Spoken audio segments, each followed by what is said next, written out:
everybody, how's it going? Welcome back to the channel. Today, I just want to go over, first thing, the giveaway. So this is a scan grip bay light. It telescopes out so it'll fit on your hood, and I've used it in interior, across the doors, to do interior work. This is going to be the giveaway. So to enter the giveaway, you need to go to my Instagram. It's the JDM Don, or go to my Facebook page. It's Don Kushel, and go to the post. All you got to do is comment, tag 2 friends, and make sure you're subscribed to the channel as well, and it'll enter you to win this light. The giveaway is going to go on for only a week. I want to do it quick and easy, and nobody has to really wait that long. So it'll drop ship to your house, so you don't have to pay for shipping or anything. It's completely free. It's got a light, 2 settings, high and a low. It's an amazing light. It's rechargeable. It's guys have run them over before and they're still fine. They're all aluminum too, construction. So super nice. You can take it off the mount and use it as a wand, or you can leave it on, however you want to use it. So just make sure you go over to either my Instagram, the JDM Don, it will be in the description as well, or my Facebook page, and enter to win. So, all right, everyone. Today I'm kind of going to go over depowering a BMW Z3 steering rack.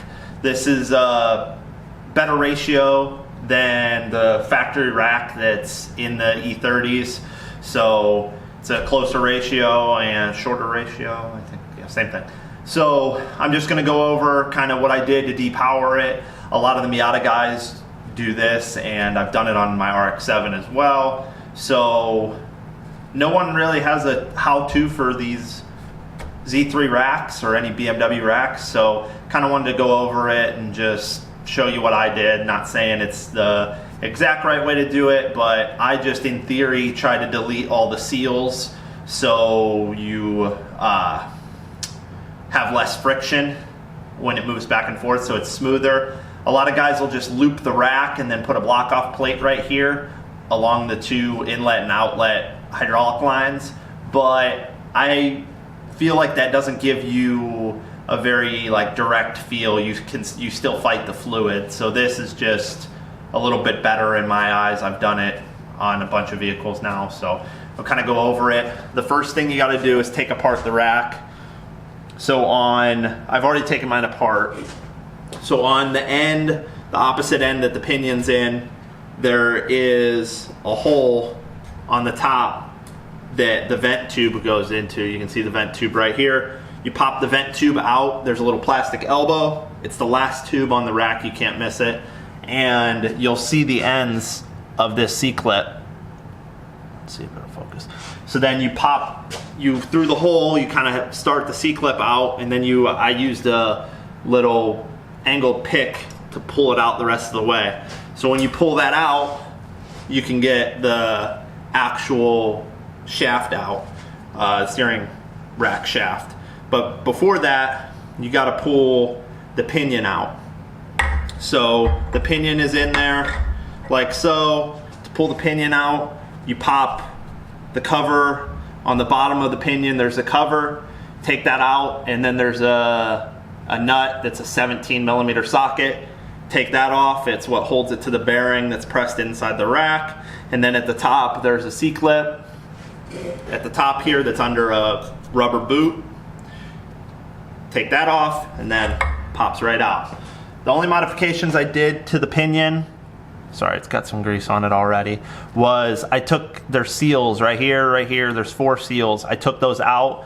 A lot of the Miata guys will press this off and then they'll weld. There's a weak point underneath there, they'll weld. I'm not gonna press it off this. I don't think it's 100% necessary. I'm just going to leave it and put it back together. But I did modify the shaft. So where those 2 lines are, there's usually a seal. So this seal, let's see if it'll focus without me having to touch it. This seal is usually on this shaft like so, and I cut it off. So it's usually like that. I cut it off. All you got to do is cut both sides about halfway through, then take a chisel and it should pop off. It's pretty weak at that point. So I'm going to reassemble it right now. So I'm just going to use some synthetic Mobil 1 grease, some red grease. Oh, when you take the shaft out, it's got to come out this way. So you pull the shaft out this way and it'll pull this out with it. It's a seal that's at the end that's in the end here. This is what this C-clip holds in, and then you can't pull the shaft out because this collar stops it. This seal is what stops it. So you have to do that. But anyway, there's also a seal inside the rack, like right here. It's right in the middle. Can't miss it. If you look down in this way of the rack, I popped that out as well. So that's it for that. I'm going to grease it up real quick and then slap it back together. So don't be afraid to put grease on it.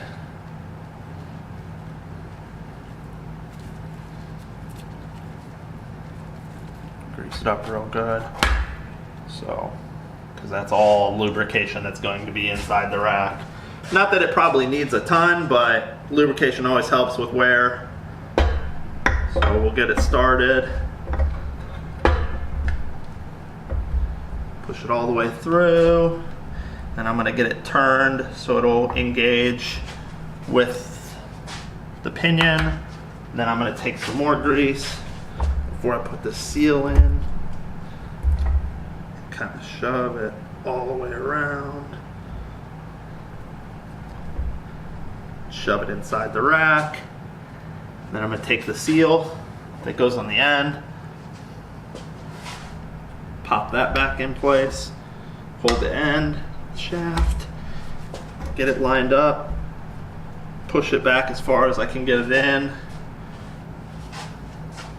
And then I made a mess right there. Next thing I'm going to do is grease the pinion.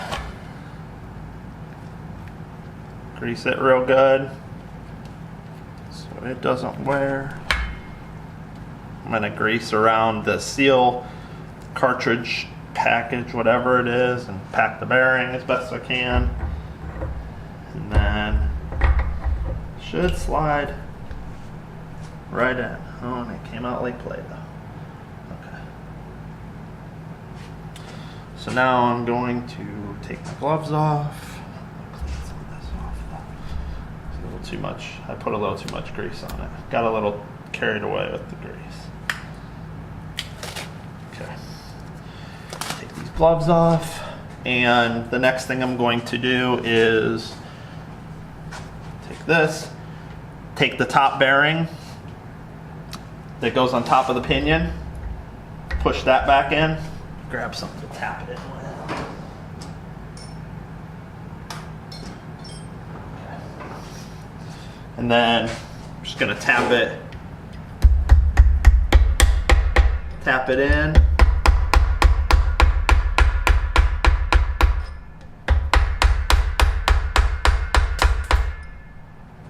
Yeah, I knew that one. Okay.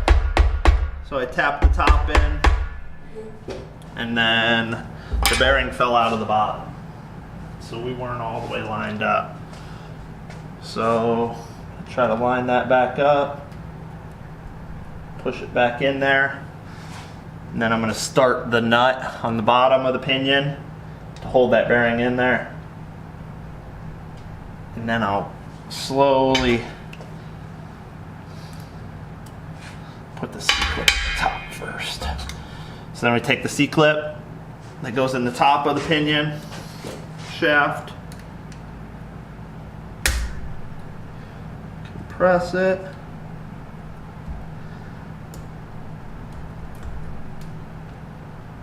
pop it back into place like so. Oh shit, got a ton of grease everywhere now. Clean some of this grease up.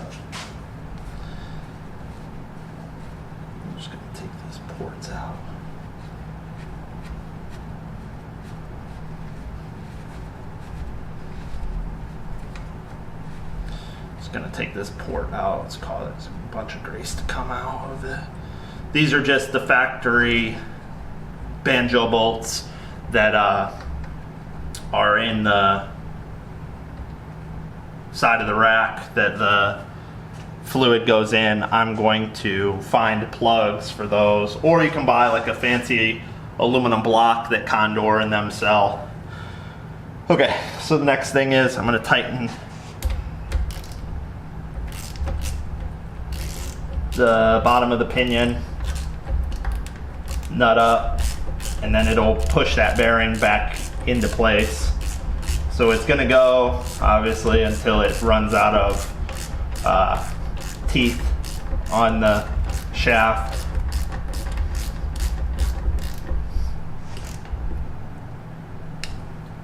Snug that up, should be good. I'm gonna look up what the torque spec is and I will put that in the description for that if I can find it. The next thing is we need to make sure the cap over here is all the way in.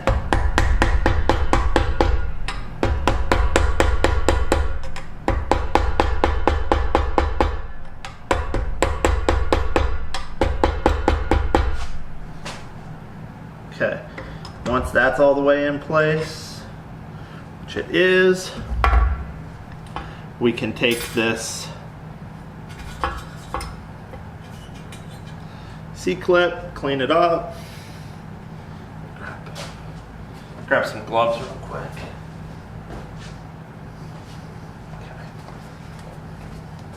Okay. So, easiest way I found, this is the second time taking this rack apart, is just kind of start it in the end, and then just push it straight in, and it should catch. And once you get it started, you can then take something and kind of push it in.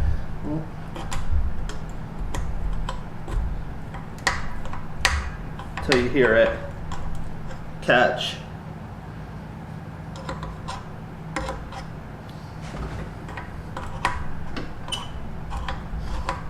Okay, so it caught. So let's pick this up. Let's make sure everything works now. Grab my coupler.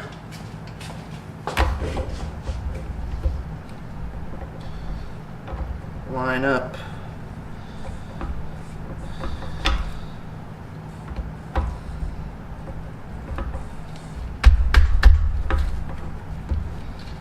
Yeah. Thought my coupler was on.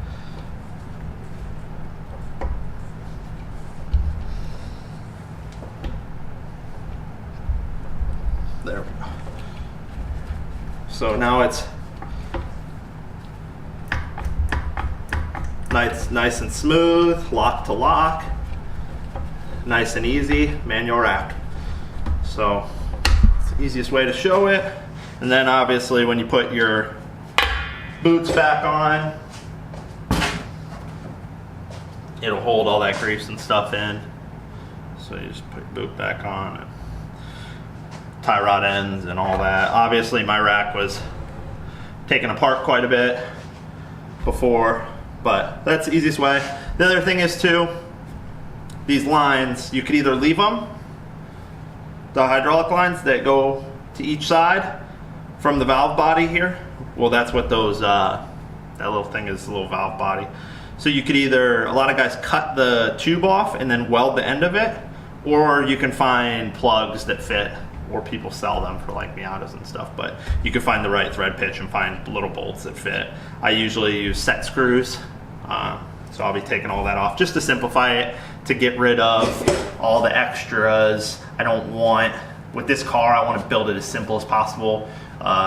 Eliminate as much of the failure points, especially it being a race car, and that's it. I'm going to show you guys real quick a little bit that's going on with the E30, some new stuff. And all right everyone, we're back. So here's some stuff I finished on the E30 this week. Nothing crazy, just a couple things I wanted to share and show you guys some of the updates of the build.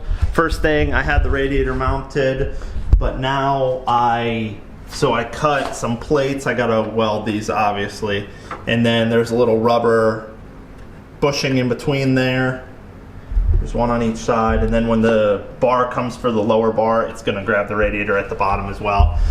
But I made the plates, sorry they're kind of crooked, on the inside as well. So there'll be a plate welded on each side, and then a through bolt. I'm gonna weld the bolt to this plate too, so it'll be like studs to get the radiator on and off. And it'll reinforce the core support so vibration and stuff won't tear all this, because this is all thin metal. It was never meant to hold the weight of the radiator full. And then over there I cut the door again.